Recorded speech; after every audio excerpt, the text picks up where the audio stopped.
to these bad bitches, accolades, got will, son, no castaway. I'm twice as good, get half the praise. Throw a sniper up and I'll blast away. You ain't getting through me, nah, it's how I've been here. Hey guys, this is Editors Depot and you're watching another intro template tutorial. Feel free to pause this video at whatever moment you wish if we're going a little too fast for you. And if you have any questions, leave them down below in the comment section.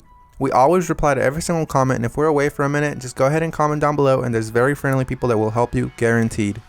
It's important to remember that this is a pre-made tutorial that we've carefully selected and approved because we noticed that it works the exact same way.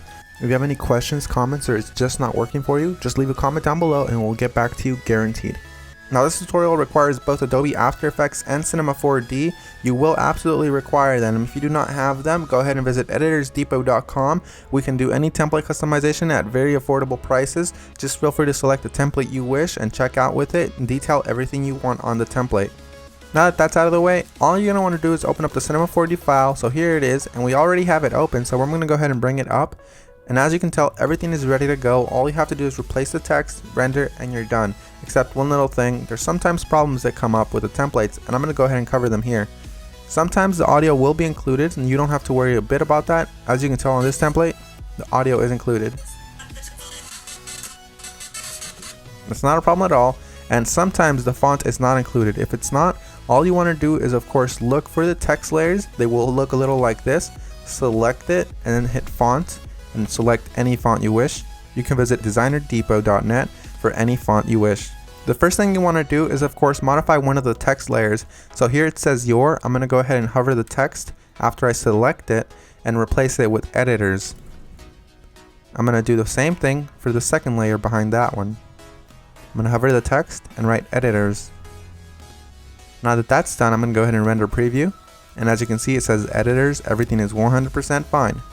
You do the exact same thing for the bottom layers. I selected both at the same time. I'm going to replace it with Depot.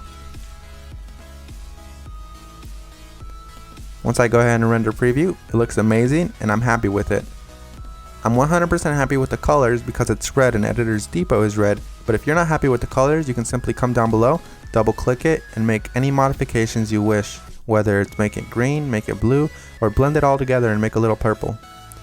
I'm going to go ahead and keep it this way, and I'm going to go ahead and go to my render settings now.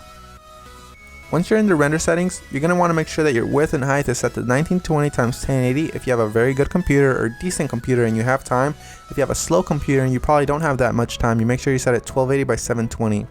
You want to make sure you tick all frames, and then you go to save. You make sure it has a PNG sequence for a faster render that does not reduce quality at all.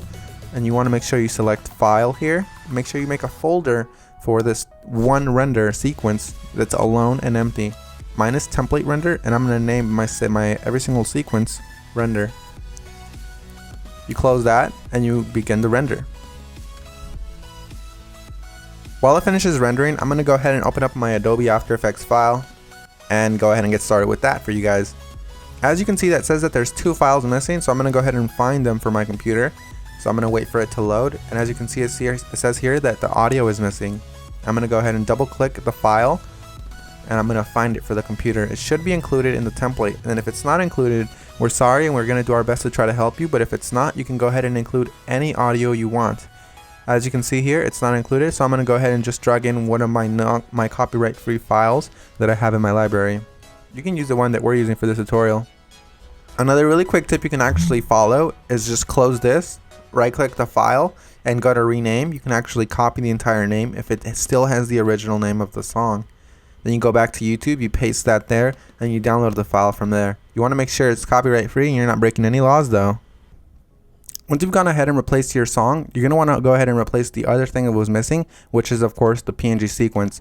It might be a PNG file, .png, or it might be an MP4 file, or anything within those regards, like QuickTime for example. You're going to go ahead and double click it and replace it with your render sequence. I'm going to select the first frame, scroll all the way down just to be safe, and select the last frame. You want to make sure you do the same thing, all while holding shift, so it selects every single one. You make sure you tick on sequence here where it says PNG sequence. You should have that option for Windows as well.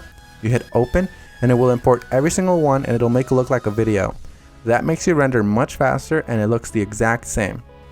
So we're 100% done. Assuming you have every single one of the plugins required, you're 100% done, and if you don't, you're going to have a black screen similar to this. But if you do have a black screen similar to this, you're gonna just want to make sure you troubleshoot it by turning off or turning back on whatever adjustment layers might be messing up your entire video. As you can see here, all of the adjustment layers, one of them within these messed up the entire render, so I'm gonna go ahead and turn them on one by one. That one's fine, that one's fine. This one's the problem here. So you make sure you turn them back on and you're done. So I had one layer that messed everything up, and that's because I do not have the correct plugin. You want to make sure you fix that, and you want to make sure you don't run into that problem again. And finish the composition by adding it to the media encoder queue. That pretty much summarizes our video, guys. I hope you all enjoyed it, and if you did, remember, drop a thumbs up if you liked it. Drop a thumbs up if you are a fan of us and you like what we're doing. And guys, we really appreciate every single one of you from the bottom of our hearts. We really appreciate every single one of you guys, whether you're liking this video, disliking, or you just left and you didn't even watch this tutorial, guys. Hope you all have an amazing day, and as always, this is Maurice. Visit EditorsDepot.com for any customization of templates, and have an amazing day. Take care, guys.